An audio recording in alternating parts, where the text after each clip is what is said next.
Hey, greetings YouTube, Performance Reviews, where I give the review from the technician's point of view. Today I have a modern rainbow nozzle, and this is a funky nozzle. Not only does it kind of use their own proprietary power method, but yeah, it has side brushes that don't. Anyways, so we're going to go ahead and fix this today. And before we get started, if you have one of these, change your damn HEPA filter. Anyways, so let's get started on how to repair this and what we're doing. So this unlocks like so, and then everything kind of snaps on and off on these newer rainbows. Let's see if I get that.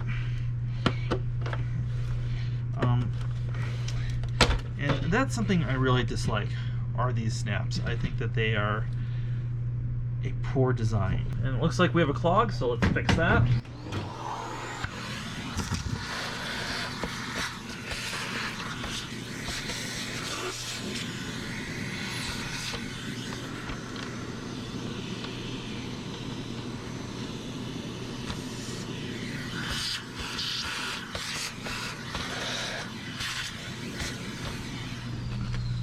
Alright, let's talk about this brush roller. So it has a serpentine belt. This was a big improvement for them. But why the brush roller is 12 inches and has a gearbox on each side for these side brushes, I cannot even comprehend somebody in a marketing boardroom thinking that this was the solution to something. This is terrible. So yeah. This is all pretty dirty and needs to be cleaned out as well. And like I said, everything kind of snaps in and out on this, which again, I'm not a big fan. As soon as this plastic gets a little older, it gets a little bit more brittle, I'm sure you're going to find, like so many other people that have made stuff like this, is all this is just going to crumble apart. So we have that. And everything again is easy to get to. Taking the motor out. I mean, that is as simple as it gets. So that all is kind of nice. Why there's wire reinforced hose in the neck, I do not know. But yeah, and they give you an extra belt, which you shouldn't ever need. Alright, let's discuss this real quick. So these guys snap together, right? You pull that off like that, and look at them, lo and behold, there is a corkscrew gear there. That is absolutely terrible. Why? Just why? You want to take a Phillips screwdriver to the end of this, so you can pull this guy out. You also have access to clean the cartridge bearing and the gears, which have a little bit of grease in them.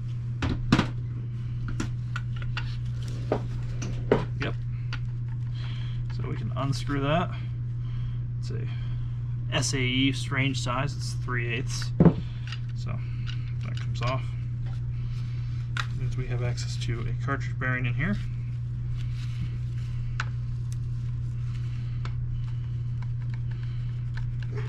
Like so. That is so dumb. And yeah, there's a whole bunch of stuff in there. Glad we took those apart. Yeah, do with that information as you will. I'm not responsible if you break the damn thing. Alright folks, it's a new day, and I've had a chance to clean all this stuff out, and we're now going to reassemble this. Something I did is I took the hose out of this machine to wash it, because it was just so full of stuff. And of course I didn't wash the motor or the neck or the circuit board, but it just blows out the compressed air. So that's just going to twist into place. And then going with the theme of this machine, everything's going to snap in place after it's been in the parts washer. So be mindful everything's where it should be before you start snapping, but you'll see that the motor is going to rock in place like that. So keep that in mind when you're doing that, just rock it in place.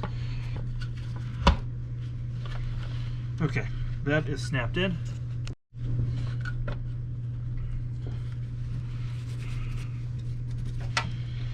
Put the board back where it's going to live.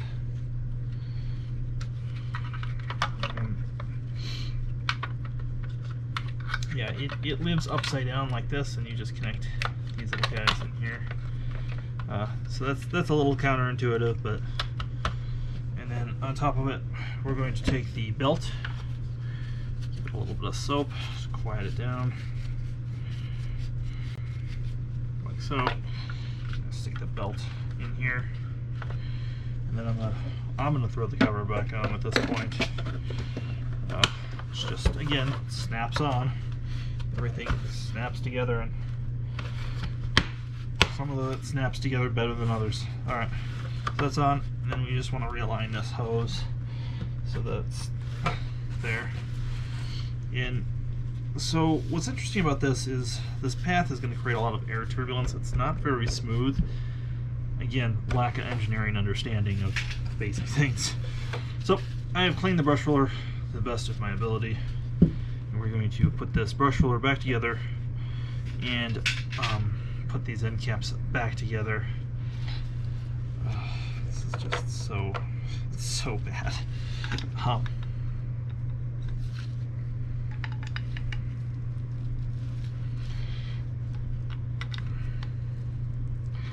So you see what's going on here, and then that will go in there like so.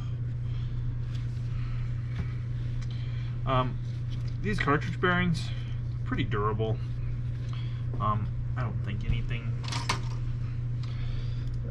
Let's see. I mean, the grease all looks good in there to me.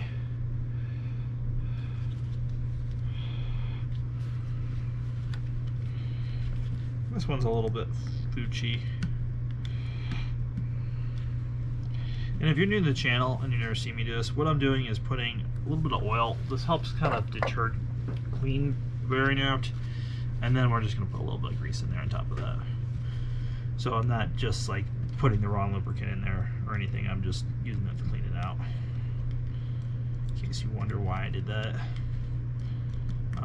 Especially when there's moisture inside the bearings.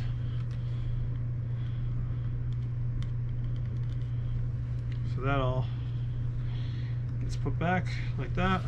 Wipe off the excess. So now it's time to put the gears back together, and these gears, they go on here like this and they turn, and like I said when I was taking this apart, they are a funny size. They are 3/8 inch, so if you're used to working with normal metric tools, that is going to be a little bit weird. Alright, and there appeared to be some sort of like really bad grease in here. It's like some sort of dry grease. I'm just going to go ahead and give it some of my Teflon bearing grease that works very, very well, and it's plastic safe. It's probably far better than whatever they're using on there. And this is all going to drop from this side into here. Okay, we got that.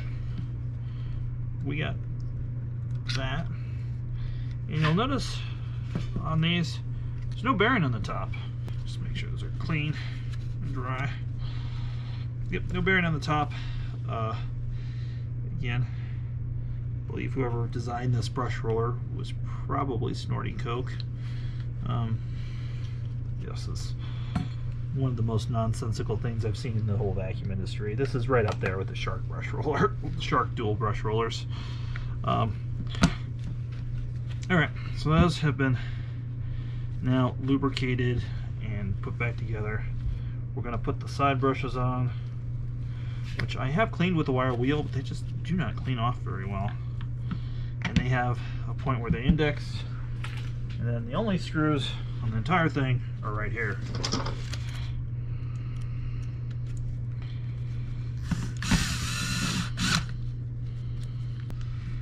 And that's how that goes. Next, what we're going to do is we're going to put the belt in this through here, and that's where this thing's kind of bulky and weird. Trying to fit it through. I'm trying to remember if I took this off first or not. Oh yeah, the belt was not great. Yeah, so belt over brush roller, belt over motor, and then you're going to want to just basically do a stretch Armstrong here, and you can see how that kind of goes in there. Just like everything else, it kind of clicks into place. There we go. It's clicked into place like so. You can't tell, but this went through the part washer and it's still filthy. So this was a customer who lived pretty far out of the country, so go ahead and clean that. Alright, and then this is going to go on here, and make sure that this is in the unlocked position. And so I'm having a little trouble putting it on. I'm going to show you what just happened, because I can feel it. Is that this, yep, this hose gets out of position. So again, you're going to push this down at an angle. Push all this on. And now we're going to settle it on the hose. Headphone warning.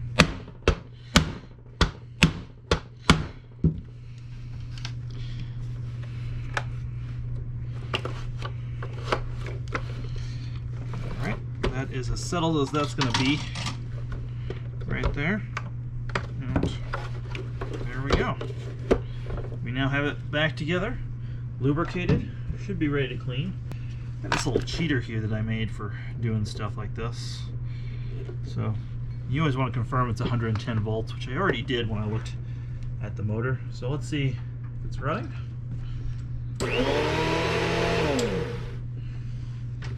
Yep, that all sounds great. Give it a, again, it has stuff on it that just shouldn't be there. And wipe down.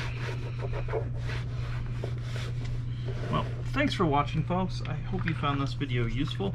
Give this video a thumbs up if it helped you. And definitely check out the description box. I have a lot of useful information down there. As always, have a wonderful day.